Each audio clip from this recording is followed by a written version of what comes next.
Hello students, आज हम लोग रियल नंबर्स जैसा अभी प्रीवियस वीडियो में था, आज हम लोग रियल नंबर्स के ऊपर और आगे प्रोसीड करेंगे। ये वीडियो आपके डाउट्स को भी लेगा और इस वीडियो में जो प्रॉब्लम्स आप लोग फेस करते हैं समझने के टर्म्स में रियल नंबर के क्वेश्चंस को, उसको भी हैंडल करेगा। इसके अलावा बहुत सारे सवाल हम लोग बनाएंगे। मैं कोशिश करूंगा कि हर एक सवाल को एग्जाम्पल से, ज़्यादातर सवालों को एग्जाम्पल से लीड करूं सो दैट कि आपके समझने के लिए आसान हो। पहले भी मैं बता चुका हूँ कि रियल नंबर बहुत important part of the mathematics है, एक पिलर ऑफ द मैथमेटिक्स के नाम से जाना जाता है। तो लास्ट क्लास में मैंने आप लोगों को पढ़ाया था, या लास्ट लेक्चर अगर आप रियल नंबर्स का देखेंगे, क्लास 10th के लिए है ये, अगर आप उसको नोटिस करेंगे तो मैंने आप लोगों को पढ़ाया था कि 4 to the power of n क्या कभी ज़ीरो, अगर 4 to the power of n हो तो क्या कभी ये ज़ीरो पे एंड करेगा। मतलब अगर इसको हम पूरा खोल दें तो क्या ये ज़ीरो जो नंबर होगा, क्या उसका एंड डिजिट या फिर कह लें वंस प्लेस पे ज़ीरो आएगा। तो इसको और समझने के लिए एक छोटा सा एग्जांपल दे देता हूँ। मैंने सिखाया था आपको कि 4 to the power of n को शायद बहुत बच्चे अभी भी नहीं समझ पा रहे होंगे क्या कहना चाह रहा हूँ मैं कहना चाह रहा हूँ कि भाई 4 का अगर स्क्वायर है तो 4 इंटू 4 विच इज़ 16 होगा। 4 का अगर क्यूब है तो इसमें एक और 4 मल्टीप्लाई कर देंगे विच इज़ इक्वल्स टू 64 हो जाएगा। 4 का अगर पावर 4 है तो इसमें एक और 4 मल्टीप्लाई हो जाएगा।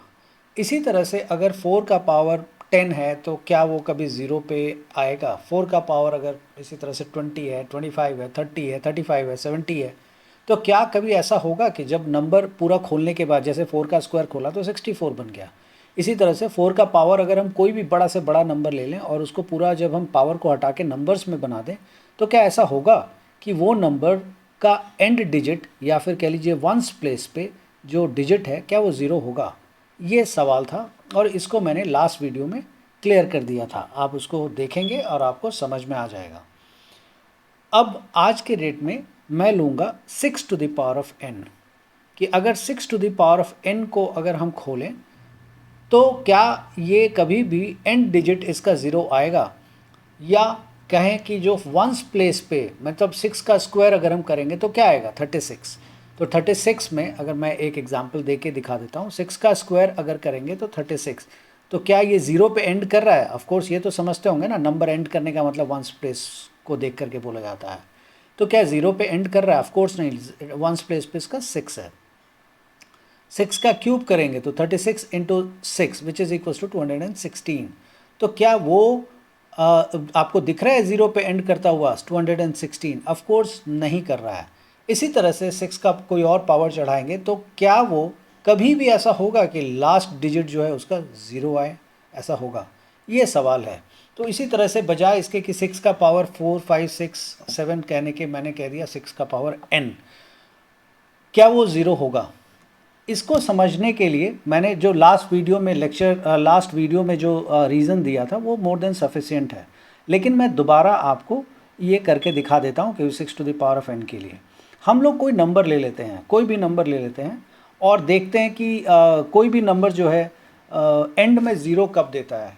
कोई भी नंबर, या आप कह लीजिए कि कोई भी दो नंबर्स को मल्टीप्लाई करके आपको ज़ीरो कब मिलता है। तो मैं ये बता देता हूँ। वैसे तो आपको ये रिसर्च करने के लिए छोड़ा जा सकता है कि आप बैठ के 2 दिन 4 दिन आप अलग अलग हज़ारों नंबर को मल्टीप्लाई करिए और देखिए क्या होता है, लेकिन ठीक है, मैं इतना आपको दूंगा तो आप परेशान हो जाएंगे।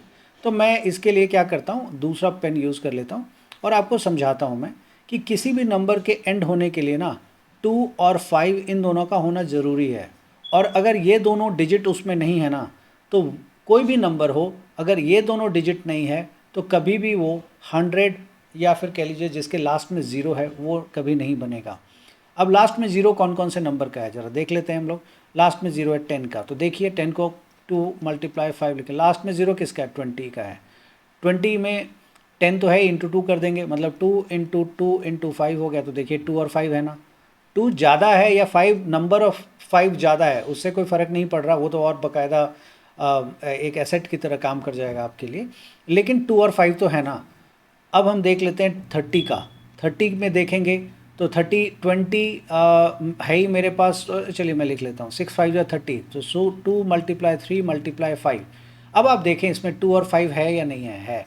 उसके अलावा जिसमें ज़ीरो है वो सारे नंबर मैं देख रहा हूँ। 40 का देख लेते हैं, 8 5 या 40, सो 2 मल्टीप्लाई 2 मल्टीप्लाई 2 मल्टीप्लाई 5। अब देखिए 2 और 5 है।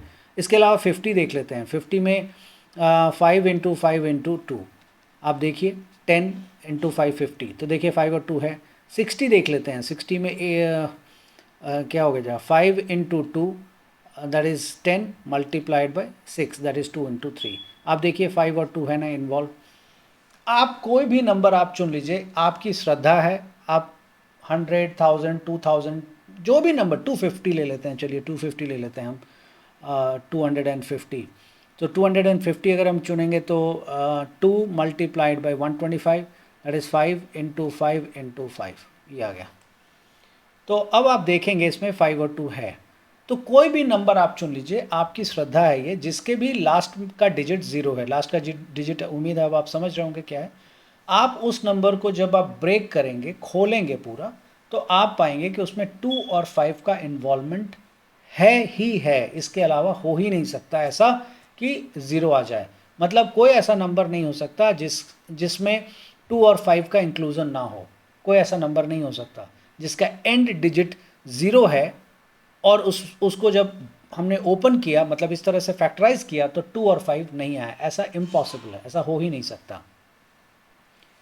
अब सवाल उठता है कि अगर ऐसा नहीं हो सकता तो क्या 6 to the power of n, मतलब ये है, आपको दूसरी भाषा में समझाऊं, 6 का क्यूब तक तो दिखा दिया मैंने। 6 का पावर 4 करेंगे तो क्या कभी ऐसा हो सकता है कि कुछ नंबर वो मान लेते हैं, एनी नंबर आप कुछ भी देख लीजिए, लास्ट में बस ज़ीरो आएगा, ऐसा हो सकता है क्या?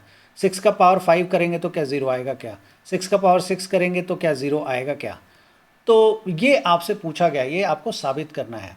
तो इसको साबित करने के लिए मैं क्या करता हूँ, आपको फंडामेंटल की तरफ लेकर के जाता हूँ। और फंडामेंटल ये है, सॉरी मैं ढक लिया था मैंने, मैं हट जाता हूँ।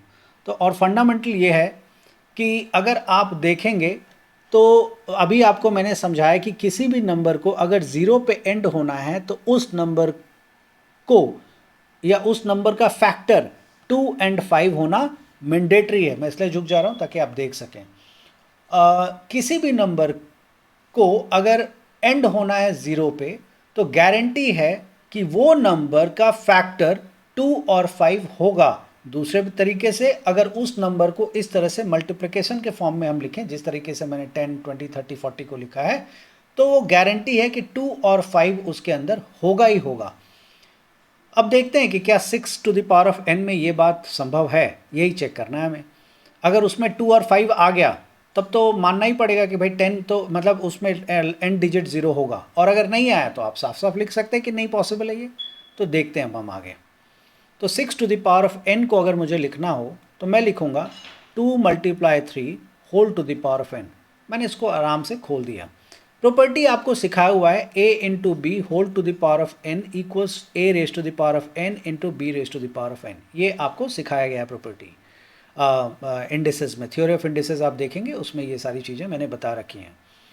तो अब 2 into 3 to the power of n है, तो मैं लिखूंगा 2 to the power of n into 3 to the power of n।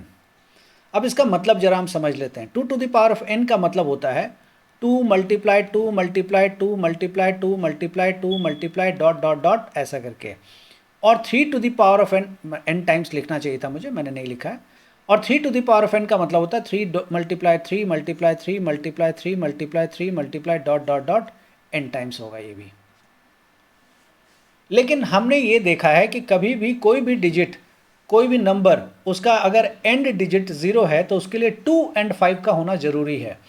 तो देखिए इसमें 2 तो दिख रहा है मुझे, 2 तो बहुत बार आया है, लेकिन इसमें 3 बहुत बार आया है, लेकिन क्या कहीं पे भी 5 के दर्शन हैं? नहीं है। तो क्योंकि इसमें 5 का इन्वॉल्वमेंट ही नहीं है इसके फैक्टर में, इसीलिए ये नंबर मतलब 6 to the power of n को कभी भी आप एक्सपैंड करेंगे, कोई भी पावर चढ़ा के अगर आप एक्सपैंड करेंगे, एक्सपैंड करने का मतलब होता है कि अगर 6 का स्क्वायर कर दिया मैंने तो उसको 36 लिख दिया, तो इसका मतलब है उसको पावर सॉल्व करके जो नंबर आप लिखते हैं उसी को मैं एक्सपैंड वर्ड यूज़ कर रहा हूँ। तो कभी भी अगर आप 6 to the power of n को एक्सपैंड करेंगे या उसको जब नंबर्स में कन्वर्ट करेंगे पावर चढ़ा के, कोई भी रैंडम पावर चढ़ा के, तो कभी ऐसा नहीं होगा कि वो ज़ीरो पे एंड होगा। क्यों नहीं होगा? उसके पीछे मैंने आपको रीज़न अभी तुरंत बताया, फिर से बता देता हूँ। क्योंकि नंबर को एंड होने के लिए 2 एंड 5 दोनों का होना ज़रूरी है। इसके लिए मैंने ये कुछ एग्जांपल्स ऑलरेडी मैंने लेके आपको दिखा दिए हैं। लेकिन आप देखेंगे 6 to the power of n के केस में 2 और 3 दोनों का इन्वॉल्वमेंट तो है, बट कहीं पे भी 5 का इन्वॉल्वमेंट नहीं है। इसीलिए आप लिखेंगे 6 to the power of n will never end with 0। तो आप क्या लिखेंगे, मैं थोड़ा सा ऊपर कर लेता हूँ इसको और अब लिख देता हूँ आपके लिए। इसमें लिखेंगे for any number to end with zero we have to have मतलब हमारे पास ज़रूरी है कि ये होना ही चाहिए, we have to have 2 and 5 as its factor. जो आपने हिंदी में जो मैंने आपको बोला उसी को मैं अंग्रेजी में लिख रहा हूँ और कुछ नहीं। आप कोई और लैंग्वेज इंग्लिश में कुछ और इससे बेहतर आप लिखना चाहें आप लिख सकते हैं, आप लोगों की इंग्लिश अच्छी होगी I believe. We have to have 2 and 5 as its factors, but factors full stop but comma. In this case we don't have 5 as a factor। इस केस में हमारे पास 5 एक फैक्टर नहीं है as a factor, therefore 6 to the power of n will never end with 0।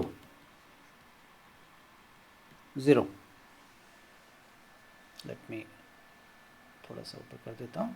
Therefore 6 to the power of n will never end with 0। ये इस सवाल का जवाब था।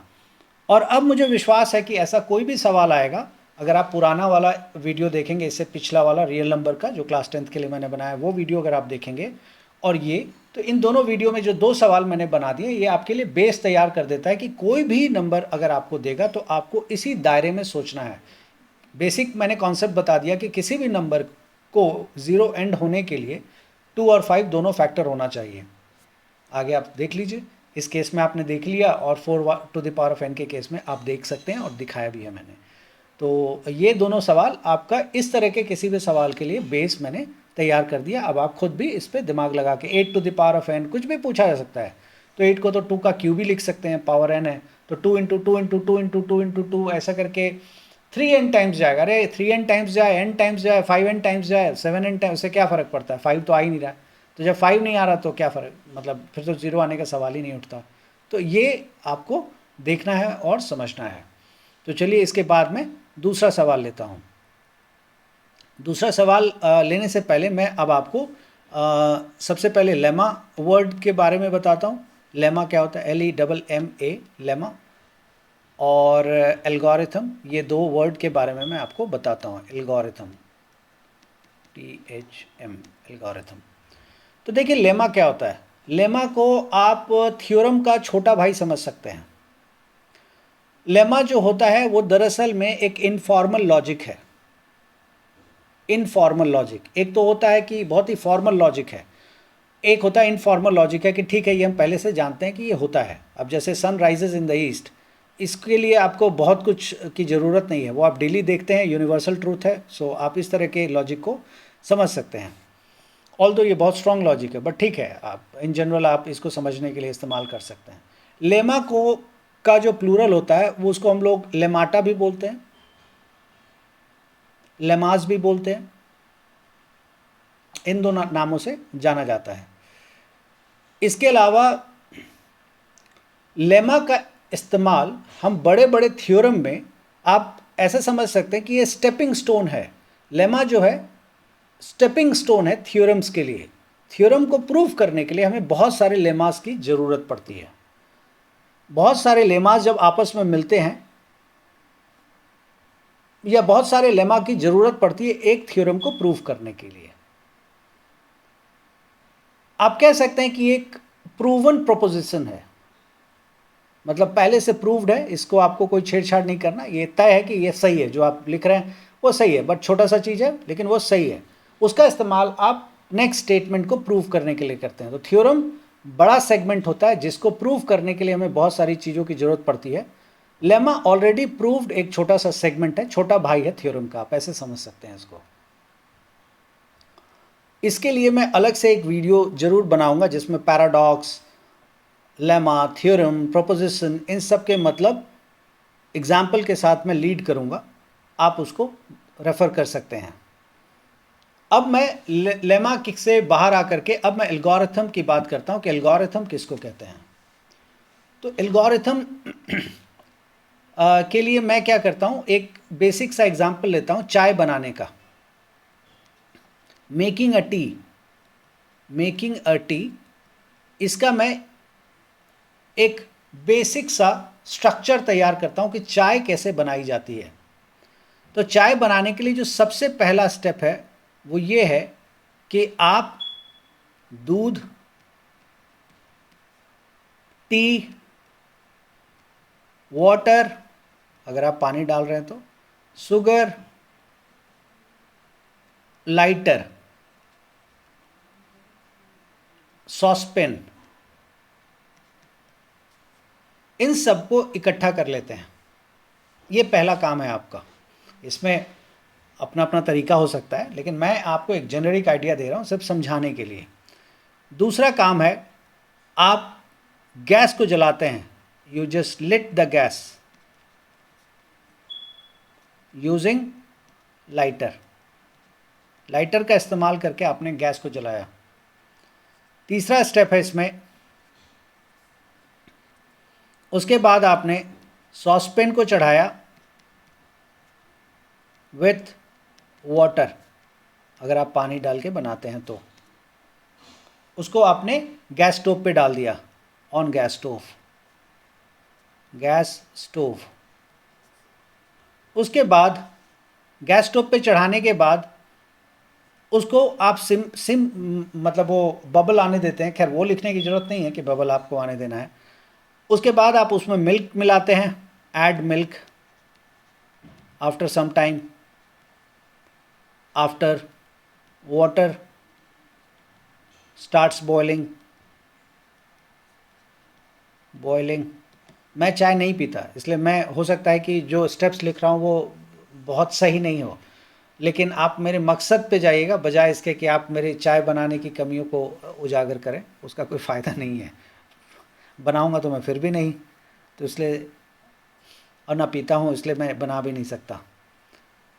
ऑल्दो दोनों के बीच में लॉजिक नहीं है। एनीवे, आगे बढ़ते हैं। Add milk after water starts boiling. Add T after some time, after 5 minutes or whatever. Add sugar after 5 minutes. I'm just giving you a vague notion. मैं एक बस आपको बात बता रहा हूँ कि क्या आप लिखेंगे। एंड 6 मिनट के बाद आप उसको उतार लेंगे। ये जो मैंने लिखा है, ये क्या लिखा है, आप, उम्मीद है कि आप समझ गए होंगे कि मैंने क्या लिखा है। आप YouTube वीडियो पे खाना बनाने का रेसिपी और कैसे बनाया जाता है, प्रोसेस क्या है, वो देखते हैं, तो इसी तरह से लिखा रहता है कि भाई इतनी देर बाद ये मिलाइए, नमक मिलाइए, चीनी मिलाइए, ये वो। ये जो पूरा स्टेप वाइज जो आपको एक प्रोसेस बताया जाता है, वो स्टेप, इन सभी स्टेप्स को हम लोग एल्गोरिथम, ये पूरे कलेक्शन को हम लोग एल्गोरिथम कहते हैं। मतलब यहाँ पे जो ये पूरा स्टेप है ना, ये जो गैदरिंग है पूरे स्टेप्स की, इस पूरे कलेक्शन ऑफ स्टेप को हम लोग एल्गोरिथम कहते हैं। इसी को एल्गोरिथम कहते हैं। तो आज मैं आपको यूक्लिड्स डिवीजन लेमा और यूक्लिड्स एल्गोरिथम पढ़ाऊंगा। जैसा मैंने पहले भी कहा था कि इस प्रोसेस को मैं थोड़ा सा स्लो रखूंगा ताकि आप लोग आराम से सीख सकें। तो यूक्लिड्स डिवीजन लेमा मैं सबसे पहले पढ़ाना चाहता हूं, पढ़ाना भी चाहिए मुझे, लेकिन मैं वो नहीं पढ़ाऊंगा आपको, क्योंकि उसको पढ़ाने के बाद ना आप थोड़े से रिलेट करने में आपको दिक्कत होगा जो मैं एग्जाम्पल दूंगा। तो मैं चाहता हूं कि पहले मैं आपको एग्जाम्पल बताऊं और फिर लेमा बताऊं, तो आप तुरंत पकड़ लेंगे कि हाँ ये ठीक है, मैच कर रहा है ये दोनों चीज़, क्योंकि लेमा जो है वो थियोरेटिकल आस्पेक्ट है। चलिए, तो मैं आपको देता हूं सबसे पहले एक एग्जाम्पल, बेसिक एग्जाम्पल, वो है डिवीज़न का। 15 डिवाइडेड बाई 2। आप क्या करते हैं इसमें, 15 को 2 से डिवाइड करते हैं। तो देखिएगा, एक एक स्टेप को ध्यान से समझिएगा। 2 7, 2 × 7 14, 1 आपके पास बैलेंस रह गया। मैं दूसरी भाषा में क्या ऐसा लिख सकता हूँ 15 equals to 2 multiply 7 plus 1। I believe आप अग्री करेंगे इसको। इससे जो आप देख रहे हैं रिमाइंडर जो आप देख रहे हैं, ये रिमाइंडर हमेशा जो डिवाइज़र है उससे छोटा होगा। ये बात तो आप मानेंगे ना, ये बात तो आप मानेंगे, और उम्मीद है बेसिक डिवीज़न तो आता ही होगा। ये बात तो आपको माननी पड़ेगी कि हाँ ये बात सही है। चलिए मैं एक दूसरा एग्जाम्पल ले लेता हूँ। एग्ज़ाम्पल ले लेता हूँ 24 का। उसको 5 से डिवाइड करते हैं, तो 5 से डिवाइड करेंगे तो 5 4 जो 20, बैलेंस कितना रहा 4। अब आप देख सकते हैं कि यहाँ पे क्लियरली देख सकते हैं कि 24 को अगर मुझे लिखना हो तो मैं लिख सकता हूँ 5 इंटू 20 प्लस 4। अब आप देख सकते हैं कि ये जो 4 है ये दरअसल में इस 5 से छोटा है। ये पार्ट तो आप ऑब्जर्व कर ही सकते हैं। ओके, नेक्स्ट एग्जाम्पल की तरफ चलते हैं। क्या आपने कभी ऐसा देखा है कि 24 को मैं 2 से डिवाइड कर रहा हूँ और मैं लिख दूंगा 2 11 जा 22 और फिर 2 बैलेंस रह गया, फिर लिखूंगा 2 1 जा 2। ऐसा कभी आपने देखा है करते हुए? मुझे विश्वास है कि ऐसा आपने कभी नहीं देखा होगा और कभी किया भी नहीं होगा। बचपन में कभी कर दिया होगा, टीचर ने थप्पड़ मार के आपको ठीक कर दिया होगा अब तक। तो आई बिलीव डिवीज़न आपको आती है। तो ये वाला जो हमारा रिमाइंडर होता है, वो हमेशा डिवाइज़र से छोटा होता है। कभी ऐसा नहीं हो सकता कि ये डिवाइज़र के बराबर हो, कभी नहीं होगा ऐसा। अगर ऐसा होगा तो आपने डिवीज़न ठीक नहीं किया। डिवाइज़र के बराबर होने का मतलब ये जो मैंने एग्जाम्पल दे रखा है, 24 को 2 से डिवाइड किया और 111 मेरा क्वोशंट आ रहा है, ये आएगा। तो आप समझ सकते हैं कि ये तो बहुत बड़ी मिस्टेक है, बहुत ब्लंडर है ये तो कभी होगा नहीं। तो जो रिमाइंडर होता है वो हमेशा आप देखेंगे डिवाइज़र से छोटा होता है। तो मैं यहाँ पे थोड़ा लिख देता हूँ इसको, remainder is smaller than, always smaller than divisor. ठीक है, कोई दिक्कत तो नहीं इसमें। एक और भी चीज़ हो सकता है, रिमाइंडर 0 भी हो सकता है। ऑल्दो डिवाइज़र से छोटा होने का मतलब नेगेटिव नहीं है। कभी भी आपने रिमाइंडर नेगेटिव नहीं देखा होगा। कभी कभी हम पर्पसली नेगेटिव लाते हैं, लेकिन उसके पीछे कारण होता है, वो उसी समय मैं आपको बताऊंगा। फिलहाल रिमाइंडर जो होता है वो डिवाइज़र से छोटा होता है, और रिमाइंडर मतलब छोटा होता है तो 0 तक ही होगा। तो मैं ऐसे लिख देता हूँ इसको, इसी को ऐसे लिख देता हूँ, remainder is smaller than divisor. इसमें तो कोई दिक्कत नहीं है। और ग्रेटर देन 0 होता है, लेकिन इक्वल टू 0 भी तो हो सकता है। तो 0 के बराबर, मतलब यहाँ पे जो रिमाइंडर आता है, ये वाला जो 4 है हमारे पास, थोड़ा ऊपर कर लेता हूँ, ये जो हमारे पास 4 है ये दरअसल या तो 5 से छोटा होगा, या ऐसा हो जाता कि अगर यहाँ पे 25 होता तो 5 5 जो 25 तो 0 हो जाता है। यही दो सिचुएशन होता कि 5 से छोटा होता। वही मैंने लिखा है कि remainder is smaller than divisor. Equal to divisor तो हो नहीं सकता। अब अभी आपको मैंने बताया कि क्या ऐसा हो सकता है कि यहाँ पे जो रिमाइंडर आए वो इस 2 के बराबर आए? ऑफ कोर्स नहीं होगा। ये होगा तो आपके सामने है डिवीज़न, देखा आपने डिवीज़न कितनी बड़ी गलती हो गई है। तो ये तो पॉसिबल नहीं है। तो रिमाइंडर जो है डिवाइज़र से छोटा होगा या 0 से बड़ा होगा, या एक और सिचुएशन हो सकता है कि 0 के बराबर हो जाए। तो ये जो डिवीज़न का कॉन्सेप्ट है ये आप कोई आज नहीं पढ़ रहे हैं, ये आपने बचपन से पढ़े जा रहे हैं। फ़र्क यह है कि अब हम लोग इसको ऑफिशियली एक स्टेटमेंट से बांधेंगे। ऑफिशियली अब हम इसको एक स्टेटमेंट से बांधेंगे। तो वो स्टेटमेंट क्या है वो आप एनसीईआरटी में रेफ़र कर सकते हैं, लेकिन मैं आपको बता देता हूँ। यूक्लिड्स डिवीज़न लेमा ये कहता है कि कोई भी एक पॉजिटिव इंटीजर आप ले लीजिए, ए और बी, दो पॉजिटिव इंटीजर आप चुन सकते हैं, ए एंड बी, कोई भी दो, ये it's your choice. So let a comma b be two positive integer, be two positive integer. एक बात और आपको मैं बता दूं, ये जो मैं डिवीज़न लेमा पढ़ा रहा हूँ ये पॉजिटिव इंटीजर के लिए ये लेमा है, बट ये एक्सटेंडेबल है किसी भी नंबर के लिए, सॉरी किसी भी इंटीजर के लिए, किसी भी, एक और लाइन मुझे यहाँ बोल देनी चाहिए, एक और वर्ड बोल देना चाहिए, नॉन ज़ीरो इंटीजर के लिए, मतलब इंटीजर जो है 0 नहीं होना चाहिए। इसके अलावा ये एक्सटेंडेबल है नेगेटिव इंटीजर्स के लिए भी, यही चीज़ एक्सटेंडेबल है, लेकिन लेमा सिर्फ और सिर्फ पॉजिटिव इंटीजर के लिए, याद रखिएगा। वो जो एक्सटेंडेबल है आप कह सकते हैं कि उसको और हम आगे बढ़ा देते हैं, लेमा को और आगे बढ़ा के उसका यूज़ हम करके उसको एक्सटेंड कर देते हैं कि ये नेगेटिव इंटीजर्स के लिए भी उतना ही वैलिड है जितना पॉजिटिव इंटीजर्स के लिए। लेकिन लेमा आपके लिए जो है वो सिर्फ पॉजिटिव इंटीजर्स की ही बात कर रहा है। ये ध्यान में रखिएगा आप।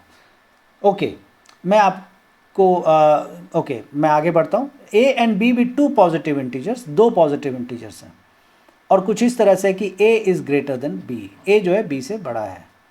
तो हम लिखेंगे a equals to b q plus r, where r is smaller than b and greater equals to 0, q comma r belongs to any integer. q और r जो है वो कोई पॉजिटिव इंटीजर ही होगा। I should be writing positive integer, और including 0, reminder 0 भी हो सकता है। ये जो स्टेटमेंट है आपके एनसीईआरटी या किसी और बुक में, जो भी बुक आप लोग पढ़ते हैं उसमें इसी तरह का एक स्टेटमेंट होगा, आप देख सकते हैं यही होगा, बस उसको और थोड़ा एक हो सकता है कि 4, 5, 7 वर्ड और एक्स्ट्रा हो। तो उसमें यही लिखा गया होगा कि let a and b be 2 positive integers where a is greater than b, then a equals to b q plus r and r is smaller than b and greater equals to 0। मतलब r यहाँ पे जो है वो reminder को दिखा रहा है, और b जो है यहाँ पे किस चीज़ को दिखा रहा है, एक डिवाइजर को दिखा रहा है।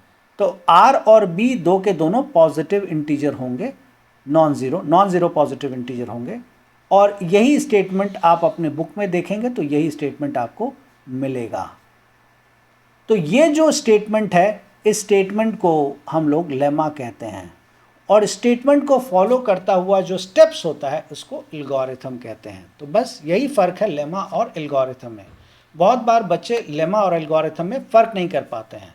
मैं रिपीट करता हूँ, स्टेटमेंट, ये वाला जो स्टेटमेंट मैंने लिखा है, दिस स्टेटमेंट इज़, यही स्टेटमेंट हमारा लेमा है, और इस स्टेटमेंट को फॉलो करता हुआ जब मैं सम बनाऊंगा आपको दिखाऊंगा एक एक स्टेप किया, इसके बाद ये है, इसके बाद ये है, इसके बाद ये है, उन स्टेप्स को हम लोग एल्गोरिथम कहेंगे। तो ये लेमा और एल्गोरिथम में मैंने आपको फ़र्क समझाया। उम्मीद है कि ये फ़र्क आपको समझ में आ गया होगा। अगर आ गया है तो बहुत अच्छी बात है, नहीं आया है तो मैं रेकमेंड करूँगा इस वीडियो को आप रिपीटेडली देखें, आपको आ जाएगा। लेकिन फिर भी अगर 3 से 4 बार देखने के बाद भी नहीं आया, आप ज़रूर मुझे फीडबैक में लिखें, मैं इसी चीज़ को दूसरे एग्जाम्पल से आपको समझाऊंगा। उम्मीद है कि ये वीडियो आपको पसंद आया होगा। अगर पसंद आया है तो ये वीडियो और प्रोडक्टिव है आपके लिए, तो ये वीडियो को आप आगे फॉरवर्ड ज़रूर करें ताकि और भी बच्चे इसका फ़ायदा उठा सकें। आज के लिए इतना ही। नेक्स्ट वीडियो में मैं इसके आगे प्रॉब्लम्स लेकर के आऊँगा और आपको समझाऊँगा कि ये एल्गोरिथम सवाल पे कैसे हम लागू करेंगे, या एल्गोरिथम यूज़ करके हम सवाल को कैसे बनाएंगे। और आपके एनसीईआरटी, आर.डी. शर्मा और एग्जाम्पलार में जो डिफ़िकल्ट प्रॉब्लम्स हैं उसको मैं ले चुका हूँ। तो इन द सेंस कि नेक्स्ट वीडियो में मैं उससे जुड़े हुए सवाल आपको बना के दिखाऊंगा। आज के लिए इतना ही। Thank you and bye.